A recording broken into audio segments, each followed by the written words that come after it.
Welcome to Pour Decisions of GTM, where we share sips, slips, and tips in an unfiltered discussion to help GTM leaders move from mediocre to top shelf quality.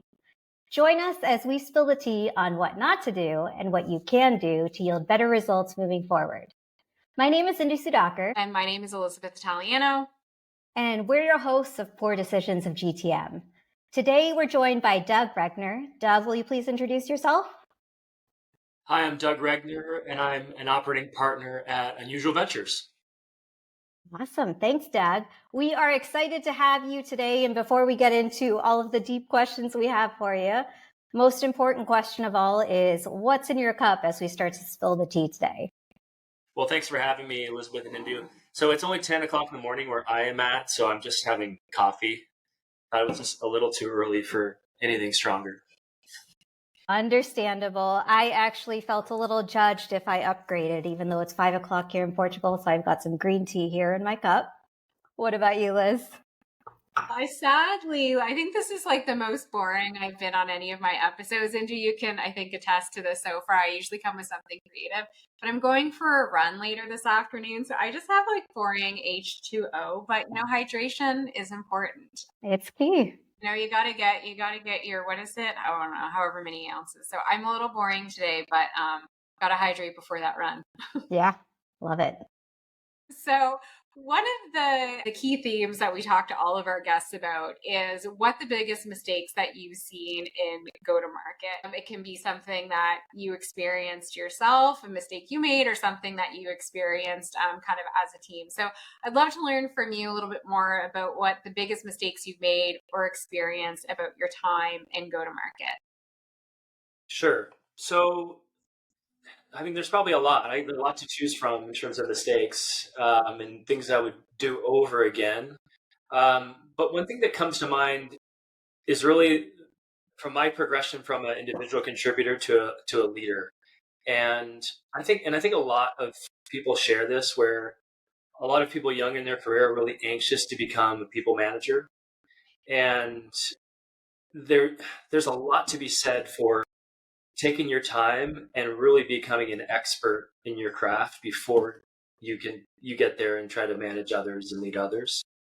And it's twofold. Obviously, you want to be really good at what you do, and of course, there's some individual contributors that go on to have a great IC career and they don't manage anyone else. But the real reason I say that is really around mentorship and working under great leaders.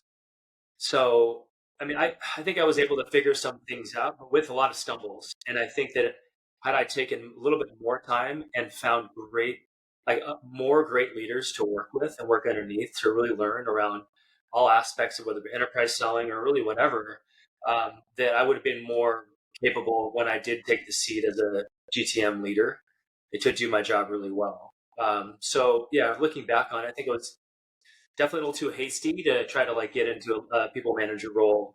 And yeah, I don't really know why that happens, but it seems to happen over and over again, despite, giving recommendations to people though, just to slow down and just become an expert. Yeah, that's what I'm seeing in the industry, where there is a lot of that fast progression, and some of it's been a result of eagerness, some because of the market. When you look at kind of the growth at all costs era, how do you think that that's contributed to some of this, wanting to move into management prematurely and not having the people skills? That's certainly a part of it. I think this phenomenon of wanting to race into people management probably precedes the growth at all cost area. I think it's just kind of a natural inclination of a lot of people. But, with the benefit of hindsight, when I look at people that I know and where they are today, it's the people that really spent time within great organizations, working for great leaders that have accelerated to the highest of heights. It's not hard to get a director of sales role or VP of sales role, really, like at any company. But it's not easy to get a seat below somebody that's really great. It's really going to mentor you, and it's really knows how to grow and scale companies. And so you can see now that there are, the next wave of companies and where the leaders came from, right? And a lot of times they came from a previous company that also did really, really well. And they're following similar playbooks, and they they know how to attack the market. They know how to build a sales organization. They know what frontline sales leadership should look like, second line, third line, etc. So they just know what great looks like. And so they can then build that again.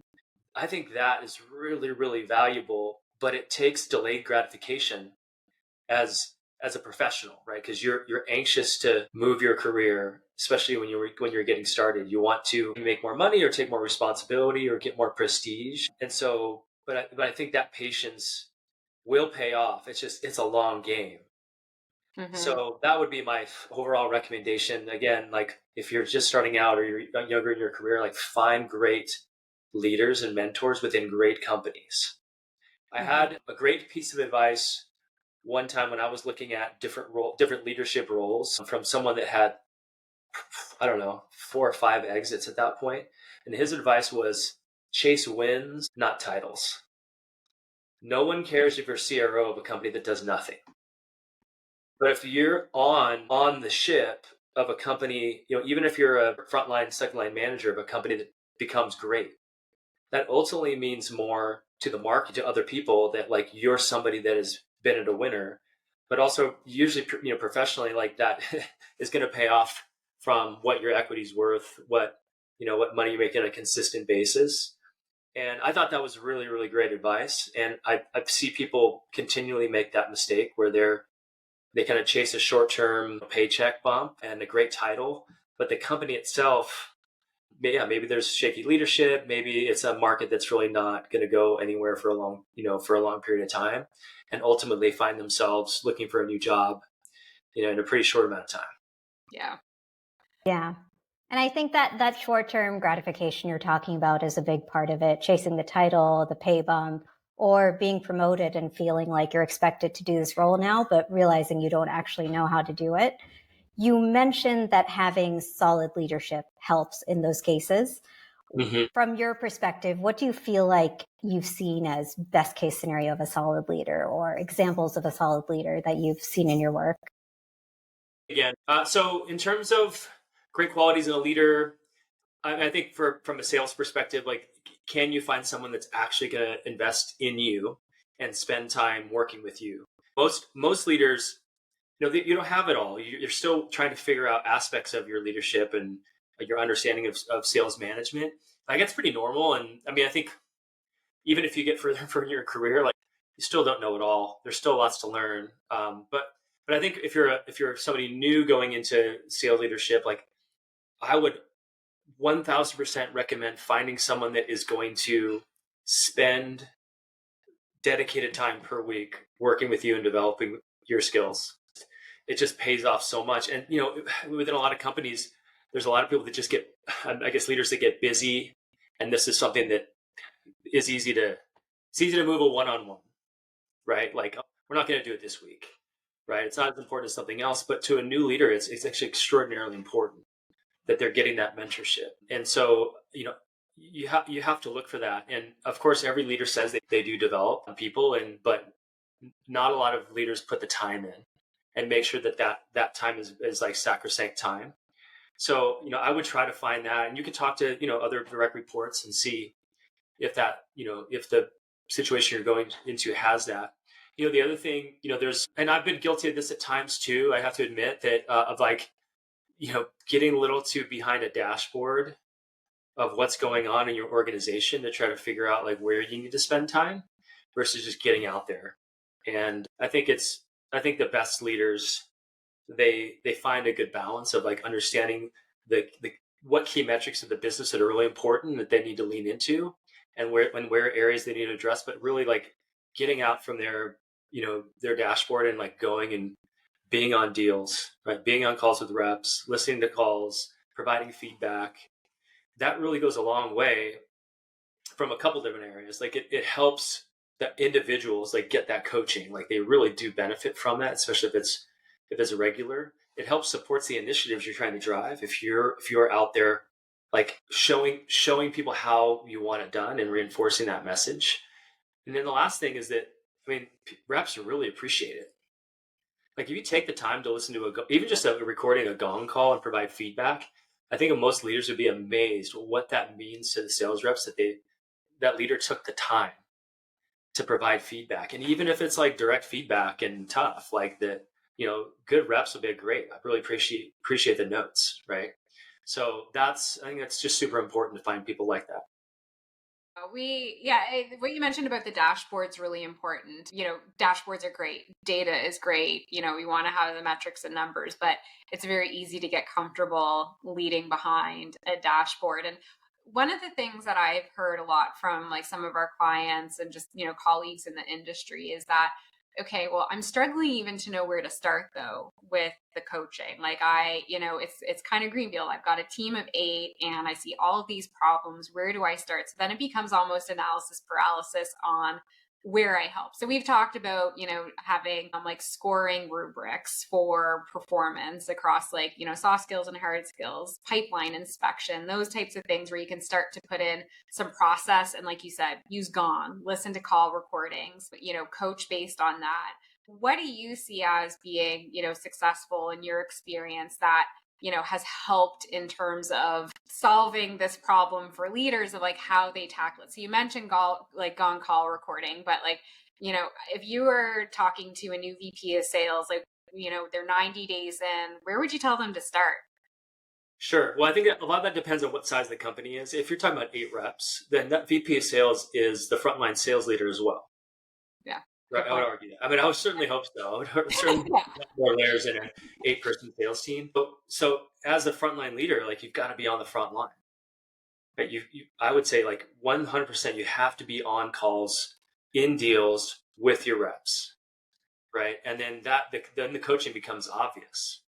And then where the metrics come in is, if you're looking at your funnel and let's say someone's really great at creating meetings and booking meetings, and then they're having those meetings, but they're not converting into ops, right? They're converting ops at a low rate. Well, then you know exactly where you should be coaching, like where you should be listening. It's something happening in that discovery call that is leading to poor conversion into whatever next step that might be, whether it be a technical demo or scoping, whatever sales process that your company has. Like that is like giving the telltale sign that like that's where this person needs help. Similarly, maybe somebody's like really good at, they have a high close rate and the conversion rate, but they don't have enough in the funnel where like it's really on the tip of the spear of like how are they finding new customers and what's that initial touch point look like. I mean, that's just 2 examples of like where to look, but yeah, early stage company, if you're a VP sales, like I think it's being on that front line with your reps on deals there's not much more that's important than that.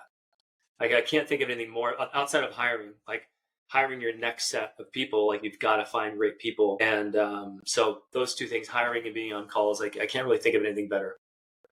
People don't believe me when I tell them that. I'm just going to like replay this clip and be like, you should listen to this. If you don't believe me, listen to Doug. And honestly, you see it from the lower levels too, like the ICs who are in the field. I can't tell you how many times when it comes to us talking to them about the coaching or training they're receiving, this is too generic. Like, I don't understand how this applies to me and how I work a deal. So exactly what you're talking about, Doug, being able to kind of pinpoint where in that sales process they're really struggling and help them with that specific thing versus just, hey, here's a medic workshop. Let's go through how you score your opportunities. It adds so much more value being on the front lines and serving like that. Yeah, I agree. I think like take discovery, for example. It's easy to go like do a training on discovery. Like, hey, here's the questions you should ask. But really what helps me and I think helps a lot of people is like, ultimately, like, what are you trying to figure out and why is it important? Like, where does it come together later? So like I've always try to myself and my deals, but also try to help others see like, hey, first of all, like, can you identify where this organization is in their discovery or in their decision-making process? Because then what you do is very different. Like if they're down the line, like, we've all been a recipient of an RFP that we didn't ask for, right? And like that person, that organization is very far down the road. And so what you do in that scenario, even if you respond at all, is very different than if they're like, hey, we're starting to look at things, or even further, like, hey, we just have a problem, we don't know what to do. There's just very different things in that. And so how you run your discovery and like what you're trying to look for might be different in that in those different scenarios, right? But then the other thing is like how things get done in an organization. Like to me, that's probably like we talk about, MedPick or Medic, like decision-making process and paper process, but like, I don't know that we really teach reps that enough on like appreciating that most people in organizations like don't buy stuff very often, and they don't even know. Like they probably don't even know if they've rarely done it, or maybe they're new to the organization and like they never got something through, and it becomes even more complicated if it's an enterprise, like it's a big company. Like knowing how things get done within an organization is like half the battle, maybe even more, assuming like there's going to be a pain you can solve.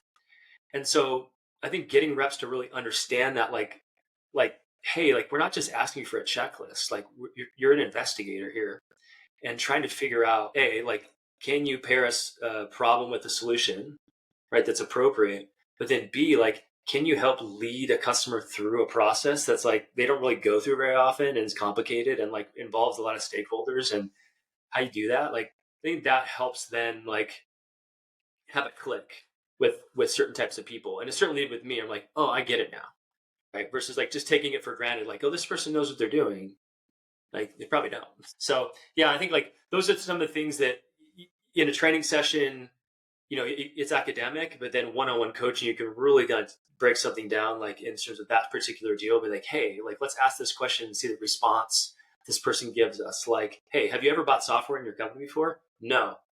Then we're stepping away from that call and be like, all right, so now we know that we got to run this play here because they don't actually know how to do anything. And this deal is a little bit riskier than we thought because they could run into all sorts of roadblocks that if we can't help them through, this deal is going to be dead.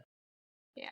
And I think that's why you see so many reps do things like, well, what, we refer to as like medic interrogations, because they don't know really what else they're supposed to be doing in terms of like, okay, there's this problem that I need to solve, which could be, oh, this person, like you said, has never bought in this organization. So now we need to navigate that together. And it's like, okay, obviously the end goal is to sign the contract, but there's a lot of milestones in between that like reps don't, sometimes reps just don't have the acumen. So that's where, to your point, where the coaching comes in. Well, yeah, and that comes down to what you're teaching. Like if medic is something that people have to fill out in Salesforce, so they're going to get in trouble, or they can't move a deal stage, and they don't appreciate why it's there, right? It's like as with most things, like start with a why. If they don't know why it helps them, then it will come off. It has a high potential to come off as an interrogation to the customer because they just got to check these boxes, or else they're going to go in a pipeline review and get shamed, right? So yeah, and I think that's where like it's nuance, but it's where coaching really comes. A good mentor will be able to share like, hey, like here's why we get this stuff. Like it's going to help you later. Mm-hmm. Getting this stuff in a way that's not an interrogation, but building this whole picture increases the likelihood you're going to get paid at the end of the whole process, right? Yeah. It's not for my benefit. I mean, it kind of somewhat is, but it's not just because like, you want to be a jerk and tell someone that they're missing something. Like hopefully they're, it's a signal that like, is this rep really investigating all the aspects of this customer situation and their predicament, right? Do we actually know the customer really well? Yeah. The context of why it's important to get all of this information. For sure. And I think at the end of the day, if we're tying it back to customer centricity, it solves a lot of problems, right? If we're keeping the customer happy, helping them solve a problem, helping them navigate their buying process, it not only makes their lives easier, but the IC's lives easier because they're progressing an opportunity, which in turn helps management in the company. I do want to shift gears a little bit. I know we've talked a bit about ICs and sales leadership, but I do want to focus a little bit on kind of the founder perspective. So at Unusual Ventures, I know you're guiding a lot of the founders that you work with. And what we see pretty often is there's sort of this dichotomy of, should I go after this pie in the sky vision that I have or focus on tactical execution? How have you guided some of the startups you've worked with to sort of reconcile those two different visions or execution strategies? Sure. So on Unusual Ventures, we're a seed stage fund and with technical founders, and they usually have some sort of insight that they've experienced at a prior place. And they're generally going to be builders, so they're really good at building products, right? Or building, building stuff. So I'm typically engaging with these types of founders in a very concentrated way, where I'll work with 1 or 2 founders at a time for 1 to 2 quarters at a time. If it's really depending where they are. If they haven't launched a product yet and they're still formulating, they're really narrowing down like what their ideal customer profile is and what their messaging and positioning is, then we go out and test all that. Like it's where I'm helping the founder go and talk to people who we think are in the ICP. And what we really try to figure out is there desperation there? Is there a desperate pain that needs to be solved? And there tends to be a lot of iteration on what we think is the ICP and we think is the problem versus what people that are actually responding with, right? Because it could be something a little bit adjacent that's a stronger problem. But what we're trying to do is figure out, is there desperation before we go and spend a lot of time and money building something? Because really the worst thing that a seed stage company can do is go out and build something and then they take it to the market and nobody wants it, right? Then there's sometimes not enough time and money to pivot into what the market really does want. So that's like kind of the first few phases if a company is foundational company and they're just getting started. Now on the other end, if there is a product, then we're actually going to go and try to get it sold. And so I'm working really close with the founder to help a founder-led sales process where we're going after trying to find the first 20 customers, right? Give or take. It really depends on the price point. We're trying to find the first 20 customers that all look kind of the same.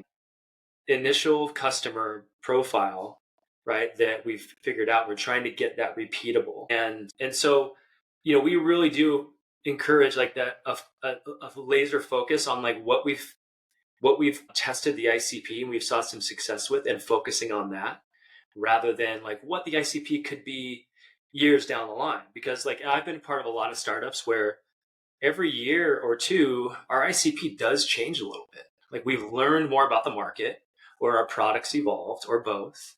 And that allows us to maybe expand or shift a little bit in terms of the customers we want to get. So it always changes, but at least from a foundational company, a seed stage company that's trying to get to Series A, it's really important to focus on like who has the pain the most, right? Like who has the pain the most where like they're actually willing to pay a startup that no one's ever heard of to solve it, right? What type of companies are those, right? And like, can we find like 20 to 30 of them and repeat the same kind of use case? That's really important. And then it's, from there, we can then start to bring in people that help in the sales process to the founder. The problem piece is huge. And sometimes when I'm working with founders and like, I'll see that they're falling in love with their product and not the problem. Like, no, you have to be in love with the product or the problem. You have to fall in love with the problem. Otherwise, you're going to lose sight of the ICP and finding those repeatable customers, like you said. And I think it's one of like the Achilles heels of early stage founders when they like become obsessed with the product, not the problem. But yeah, those are really great insights. And any tips on like how you go to find those 20 customers? What have you seen be most successful? Yeah, sure. So, typically the founders we work with when they're building their product, like they, so we're talking to a lot of potential people that could be customers later, but we're really looking for feedback. But then along the line, we're recruiting design partners. And so what a design partner is, this is someone that is willing to provide founders feedback in exchange for an early version of that product. So keep in mind, if there's really pain there and they're super desperate for someone to figure it out for them, then this is a great trade for the customer, right? They get someone that can solve. It's a rough product, but it's solving maybe one thing that they couldn't do otherwise, right? And what they need to do is just every few weeks talk to the founder, be like, oh, here's what I would do, or here's how it's working or not working, or here's what I need. And so we try to recruit enough of those design partners that gives enough feedback to the founders. Now, hopefully, they've built something that really works and that provides a lot of value. And so when the product's ready to go live, to be launched, that these founders can go back to their design partners and say, hey, how much would you pay us? We'd love to get you as a paying customer. And so that becomes the foundation of the customer base. Now this founder, hopefully their design partners or some of them say, yes, happy to. And they're happy also to be a reference. So you have a handful of referenceable customers. You can put some of them on your website. You can send prospects to them for validation that they can, and you can go to the market and say, we're already working with a handful of customers. Right? That's great when you're trying to sell. So you're not saying like, hey, guess what? You could be the first paying customer you ever have, right? What a great benefit to you. So ideally, that's how it goes, right? Is that you find people that give you feedback. They become some of your earliest customers, paying customers that are also references. And that's the foundation you build on. It's a really big advantage if you can do it that way. And they're also invested in you being a going concern, because they're going to want you to be able to keep that product on if they're seeing value from it and if it's solving a problem. So they're invested in your success. So you don't have to shut it off on them. That's true. Yeah. So let's say, you found those 20, they're all now paying customers.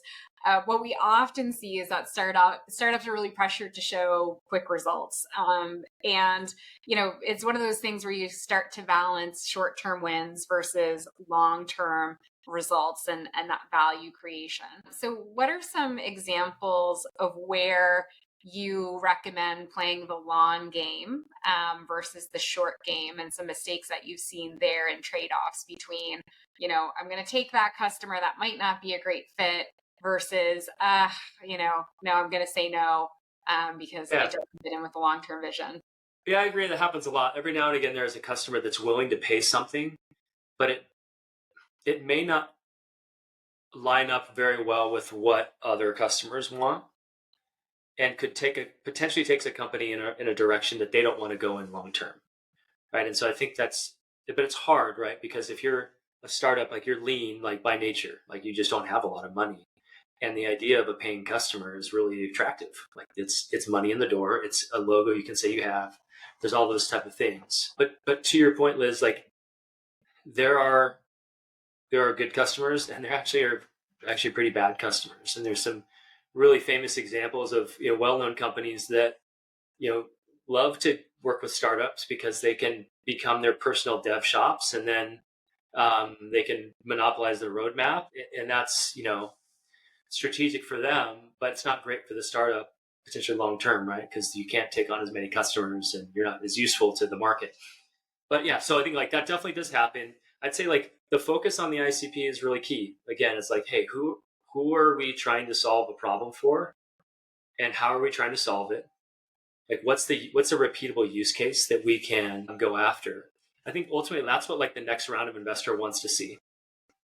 They want to see repeatability, that your ICP, you can describe your ICP, that you have customers that look like that ICP, and that you, as a founder, you've started to train other people in your company besides you to sell it successfully. So can you bring on an account executive that can also close a deal, or an SDR that can set a meeting based on the parameters that you've set?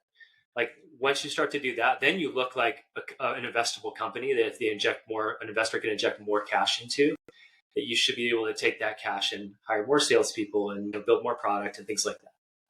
So I would definitely say like it's a temptation, but with discipline, you should be able to say no to a few customers. Took the word right out of my mouth. It comes down to discipline a lot of times. And I think it's something we see with so many founders early on is it almost takes a few bad customers for you to realize, okay, I'm not doing that again. I'm not going down that path again. So Doug, I know you focus a lot on early stage seed companies.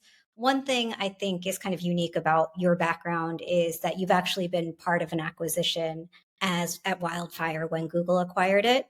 How do you feel like that's changed your advice to some of these early stage founders who are trying to take that same exit route down the road? That's a good question. I don't know that it does change my advice. I think like what founders ideally should build is a durable business. And if you can do that, then you have options. You have exit opportunities, hopefully. But it's hard to predict. Like it's hard to build a company for an acquisition. It's hard to like specifically for an acquisition. So I don't know that I would necessarily recommend that or have good advice on how to do that. Maybe there's somebody out there that's like, hey, I can help you build your company to get acquired by a big company. Typically, what acquiring companies are looking for is a great business that's going to add, maybe add a capability that they don't have, or a technology that they don't have. But I think the best, the best path for most companies is to build a really great business. And there's a lot of, go-to-market metrics that go into that, how you're acquiring customers, at what cost, how quickly, for how much, Are they expanding? Things like that. Like that indicates a great business that is attractive to all sorts of either acquirers or the public market.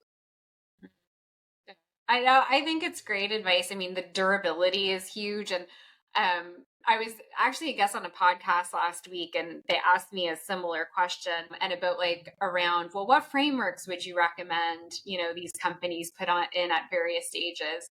And, I said, if they do not have the ICP, I'm like, take a step back. There is no framework that is going to solve their ICP problem. You can't put any sales framework, like if they don't have the discipline to understand their ICP, put in those repeatable processes, focus on the problem that they're solving, then no amount of playbooks, frameworks, whatever you want to throw at it is going to fix the root cause problems. And, I have a framework. So this is coming from someone who's like, no, fix your ICP problem and then we can talk about, so it's like, I think, what you're saying completely rings true, at least for me in my experience. But so curious about your experience with Silicon Valley and Silicon Slopes, and each own like has their unique talent ecosystem. So kind of tying all of this together, and you were talking about talent earlier and managers. Mm-hmm. How have you adapted your approach to recruiting and retaining top talent in both of these regions? Any lessons that you've learned on managing the team? And then going back to your original kind of GTM mistake, anything that you learned from that mistake that you apply to how you recruit? Well, I mean, I'm always trying to get better and learn and apply, on mistakes that I make. And like, there's plenty of mistakes. Like I said, like I continue to make them. But like I lived in the Bay Area for 17 and a half years. And then I've been here in Utah almost 6 years. And I'll make a plug for Utah because I think, obviously the Bay Area gets a lot of attention, but Utah is well known for go-to-market talent, right? Especially in like SMB and mid-market. I mean, there's just some really, really strong companies here that do really well at selling. And there's a number of reasons for that. But just in general, I think like there's a work ethic here in Utah, whether you're engineering talent, product people, and go-to-market and support that's really second to none. Like there's really, really good talent, enthusiastic talent here in Utah. So it's a great place to hire, and especially in software and technology. I couldn't recommend it more. And I mean, the environment that I was at with Podium was one of my favorite environments, just in terms of the enthusiasm that the company had and the types of people that we're able to hire. So it's great. How is it different? I'm not sure there's a major difference from a go-to-market perspective. I think that certainly with people that have lived in, have done a number of startups, and, so there's probably more opportunity for that in Silicon Valley. Like there's a little more seasoning in terms of like how people think about their equity plans and things like that, because they've been through it a few times. That, there's a lot of people in Utah that maybe it's their first startup. And so there may not be as much education around that piece of it. But in terms of like what people can do, I don't see really any much of a difference at all. And yeah, this is a great place for people. Okay, awesome. So I think that unless Indu, you had any other questions, that kind of rounds out all of our questions that we had for you. Unless there's anything else that you wanted to add, regarding any go-to-market mistakes or anything that we touched on that you want to elaborate on before we sign off? Well, maybe I'll add a go-to-market tip. So I think in terms of the best sales organizations I've been a part of, there's great leaders. But sales ops and RevOps has always been a huge muscle. Like in terms of building a competitive advantage and also building great business metrics, this is where I thought Wildfire was. I still haven't seen anything close to that in terms of like how much horsepower we had in our sales ops team and RevOps team that allowed us to, to power our business forward. It was really cool. So I think like if you're looking for a secret weapon, that's to me one place to start. It helps your reps be more efficient. It helps with the entire pipeline. And it's sometimes overlooked because it looks as like sometimes it can be thought of as a cost center. But to me, it's always been this cool lever, right? If you can really get that right, and if you can really go after the right customers in a really smart way, it powers your business forward. Yeah. A shout out to all the great RevOps, sales ops people out there. I think, I don't know if you get paid enough for what you can do. I love that. And actually, if I can ask you one more question, because I think sometimes this is maybe why RevOps becomes considered as a cost center. Because I agree with you, like it should be an accelerator, a revenue accelerator. What advice do you have for startups to avoid the mistake of putting tech first before you have a strategy in place, and kind of what order to make sure you get the most out of RevOps? Yeah, that's a good question. Well, I mean, like in the early days, sales is a little brute force, right? And you've got people tackling a problem. But within that, you should start developing a process. And I think that's when RevOps can come in and make those processes really work to hire more reps into. I'll give you an example from Liftoff, one of the startups, early stage startups that I was at and led sales there for a number of years. So and this is also a kind of tale of ICPs changing. Like when we started there, like our ICP was any company with an app. Okay, well, there's hundreds, millions of apps in the App Store. Right? So that's a lot of potential apps. And we were like, our initial sales team was going after, like, kind of looking at Crunchbase, and any company that had an app that got funding, like we would be like quick. And that was actually a pretty good strategy to get a logo. But what we found is that those companies were also like high churn risk because they're startups, right? They're trying to work out their business model too, right? So a lot of these companies, like, it wasn't our fault. They just like weren't a viable business. And so, we had to then really figure out, like, okay, who in this, and again, this was kind of the early days of the app ecosystem where, like, there just wasn't a lot of data out there. Like, we had to kind of piece together, like, who are the companies we really want to go after? Like companies that have a lot of budget, that aren't going out of business. They could really like give us like tons and tons of upside growth. And that's when RevOps came in. Like really had to define the market. And we did some really creative things to understand with like pretty good precision on a global basis, like what were the apps out there that actually could pay us the most money. And then that became our ICP. Maybe we could have figured this out without RevOps, like just by like having salespeople just go and hunt and just effort it out. But I actually think it'd be probably pretty unlikely. Mm. And so I think that's the case with there are a lot of companies out there that like just kind of continue to rely on like, just having reps prospect harder, and because it's worked for them so far, that got them to where they need to be. But a lot of times you see diminishing returns where it's really hard for reps to like they're just capacity. Like there's just so much they can prospect, and also outbound right now is like becoming tougher and tougher, especially like cold email and calls. So then like, can you give reps intelligence? Like give them like, here's who you're supposed to be going after, because we believe these logos, if we get them, will be high value logos. Like it takes somebody to do that, or a team to do that really well. Yeah. So yeah, I think like that's do you hire that super early? Probably not. Like, I think you want to like just roll up your sleeves and like do hard work as a sales team and experiment and have your hits and misses. But then once you kind of have a pattern, like bring in RevOps to really turbocharge that. Yeah, it's the intersection of efficiency and effectiveness, because you don't want to scale inefficiency, although some people do. I love that, because it's about, all right, this is effective. Now let's make it more efficient, and that's what RevOps is great for. Awesome.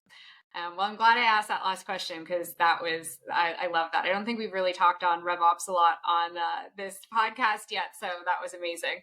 Great, glad I can help.